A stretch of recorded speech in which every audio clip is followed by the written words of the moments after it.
Ako nga pala si Martin Galias dito sa Mulabi Street, Barangay San Vicente, Angono, Rizal. Sa kasalukuyan, gumagawa kami ng mga igantitos.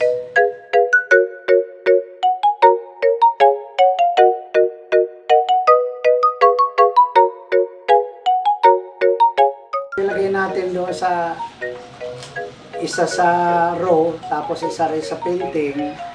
Kaya katapos siguro ng tatlo sa isang araw. Dito sa Igantitos, pagka walang pintura, mas madali. Siyempre maliit eh. Ang matagal ang proseso dito, yung painting. Marami siyang design. Hindi kamukha nung sa malaki, buhok, make-up at kulay lang. Skin color lang yan eh. So, pagka yung row lang, kaya ako makagawa ng mga 7 to 10 sets tulad nito na 3 pieces siya per set. Depende pa rin ako sa kalalagayan ng panahon. Nagsimula ako sa raw.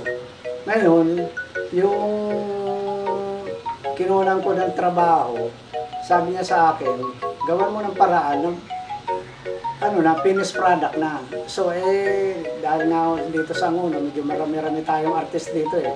Naghanap po ako. Ayun, nagustuhan nila.